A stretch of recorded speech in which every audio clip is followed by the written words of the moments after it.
What's going on, everyone? Welcome back to the ZHP Garage. I hope you guys are having a great day, and we are just going to continue on putting together this engine for the 65 Nova. So obviously we had broken bolts that we talked about in one of the first episodes with this engine.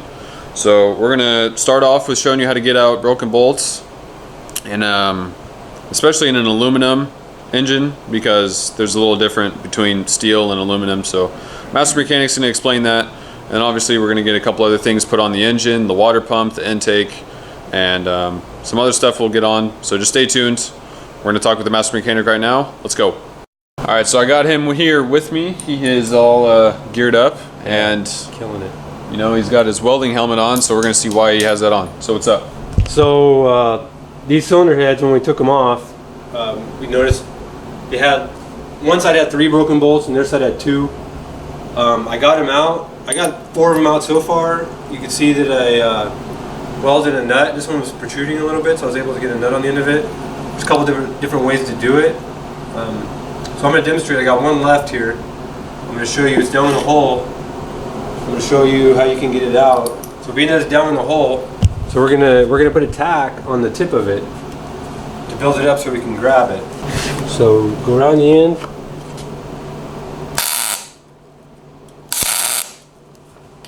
Build it up a little bit. You take just a flat washer, set it on there, and then you tack your build up to the washer.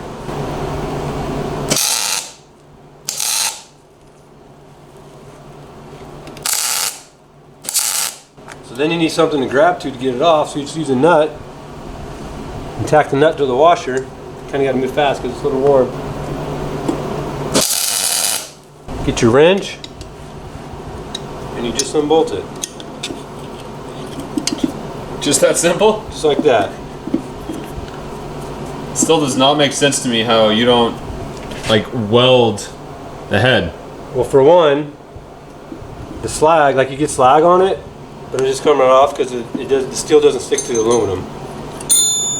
See, then there's your broken bolt. So what were you saying was the difference between a steel head and an aluminum head with welding it like this? Well, the steel head, the slag will stick to it more. Like you have this little piece, these little pieces of slag. See, they just pop right off. It doesn't stick to the aluminum. But if this is a cast iron head or a steel head, it would stick to it more. But see, you have little marks. It just wipes right off. But the washer helps protect around the edge of the threads. And you can just clean it up with a razor blade, any high spots. So now we got all the broken bolts out. We're gonna blow these off. We already got them cleaned up. Got the gasket surface all cleaned up. We're gonna blow them off, and we're gonna get the lifters in this engine, and we're gonna get these things bolted back on. All right, so we got the engine here, putting the lifters in it. We got new, these are just Chevy replacement lifter guides. The deletes, this is the old one here, and you can see that these two are different. These are the active fuel management. The lifters are different.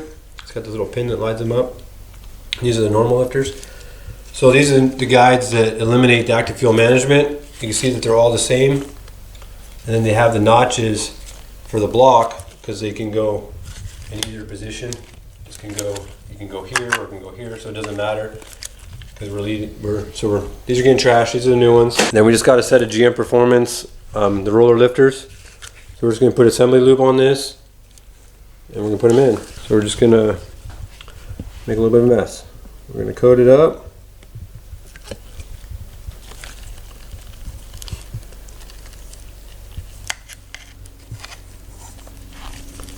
And stick it in. See how it holds it nice and tight, no wobbling, so it won't take out the roller.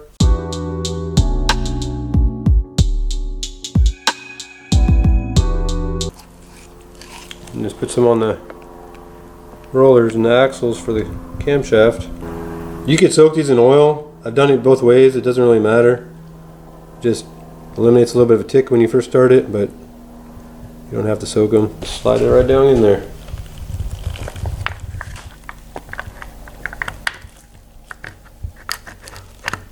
That's how to install lifters.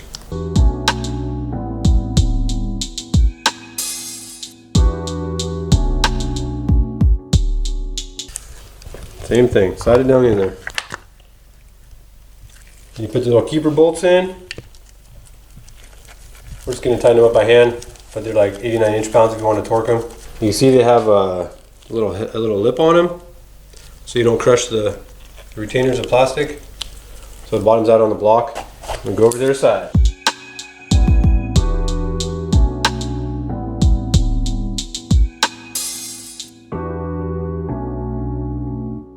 So just so you know, see the notches that you're lining up in here keeps the roller from turning on the camshaft, and it holds it straight. So if these get worn out, you get a shudder in the lifter, and that could cause a cam failure. If a shudder, and it'll eat up the lobes on the camshaft. So that's why you want to replace these and keep these tight so they don't rock back and forth.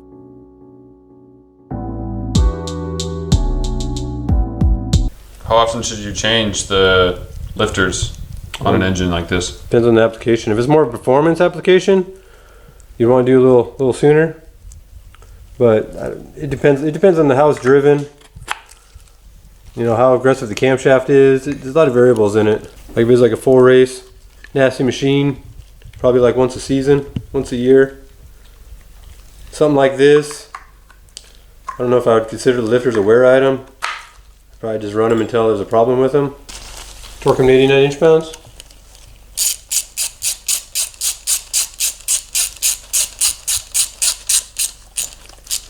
Click, click.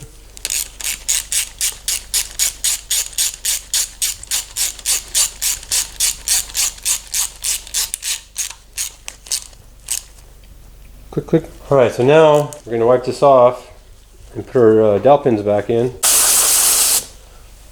Just get some brake cleaner on a rag. We're going to make sure this is all clean and dry. And like I said before, when you clean this up, all these marks and stuff, it's not necessarily going to be complete bare aluminum. You don't want to go crazy with your buzzy wheel. It's going to have residue left over. You just want to make sure that the chunks are gone, it's cleaned off. We put our dowel pins in the front and the back. Let's give them a little light tap into place. Here, bottom out.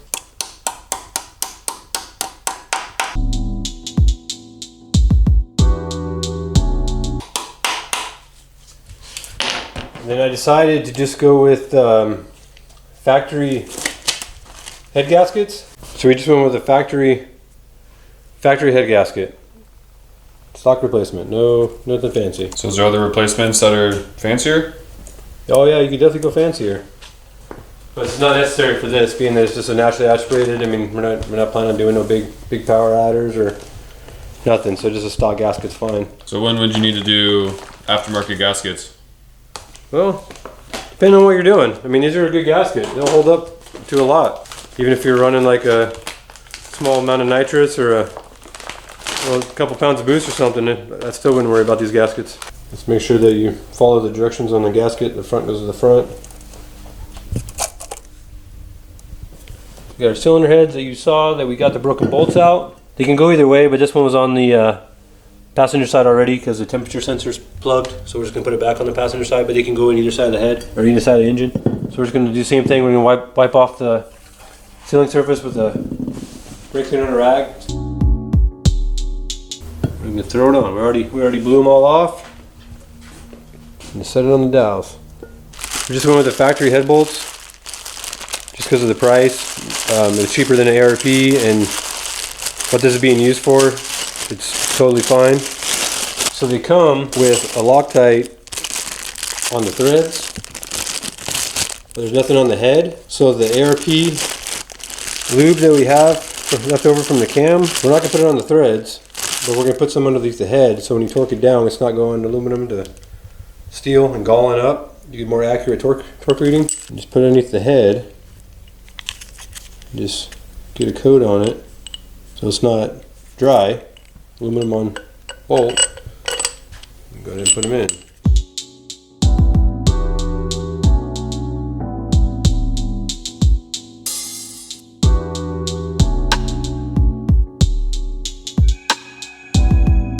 And you just want to run these down snug.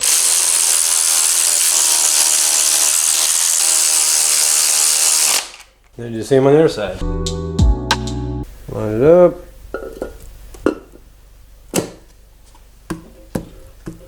And you want to be careful not to, you want to try to go straight down. You don't want to slide it around on the head gasket and gouge it up. Try to go straight down onto it.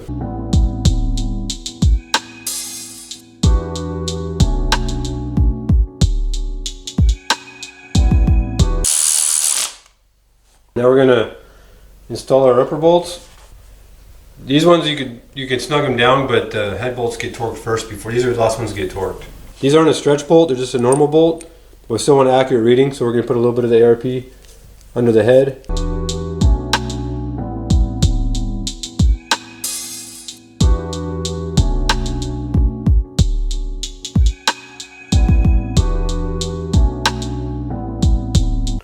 These ones are just going to run down, but just to get them snug, we're not going to torque them down. Alright, so now we got all the bolts in. Now we're going to torque the head bolts. We do in 3 stages because they're stretch bolts, so the first stage is 22 foot-pounds. So we'll go around, do all 22, then we'll go to the next step.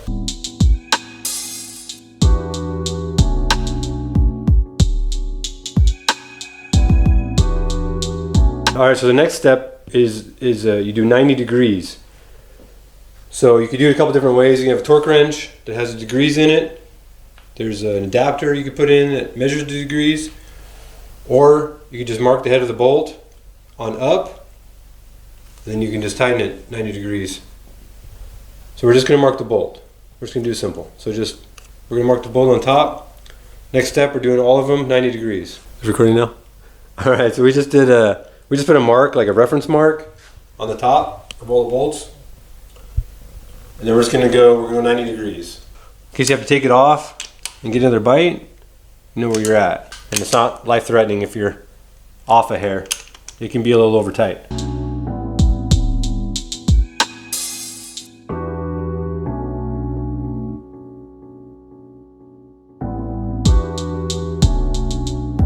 Alright, so the final stage on the bolts, we're going to go another 70 degrees. So we'll go a little more.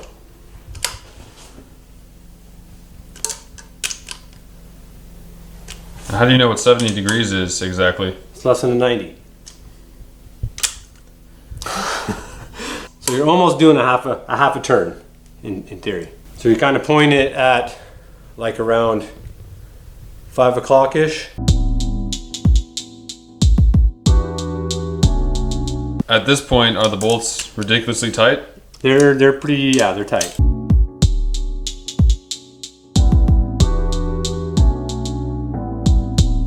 So now the last step is to torque the upper bolts. And those are just a straight 22 foot-pounds. It's always best to start at the center and work your way out. You see that I ran them down snug. And how much more I got to tighten them, that's how much the gasket got squished down. And there you go. Cylinder heads are on. What do you think now? It's getting close. So now we're going to mock up. We said they were going to change the valve springs. We still are. We're going to use the weaker springs because we want to check. We're going to mock up a couple of these with the original push rods and the original valve springs.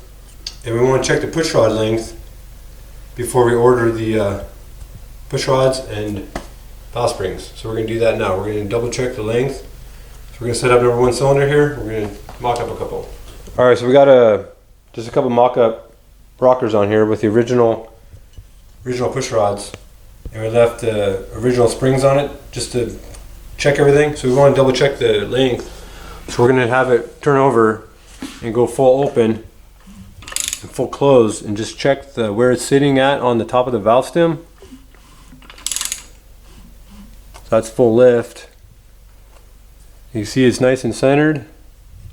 So the push rod length looks pretty good. See how this one's that one looks pretty good too, and that's fully closed. So come around. So the stock push rod length is gonna work. So I'm gonna get some aftermarkets, but I just want to check the length before I ordered them. So now we're gonna go ahead and put the intake on it. Ooh, buddy. We're gonna check that out. Let's get that thing down. All right, and this right here is the piece de resistance. It is the icing on the cake. Now, you want to tell them why? Well, when we picked up the Nova, Kevin Jones gave us this intake. We pretty much built the whole engine around it. We got the Holly Sniper intake, and this is what we're gonna be running on this bad boy.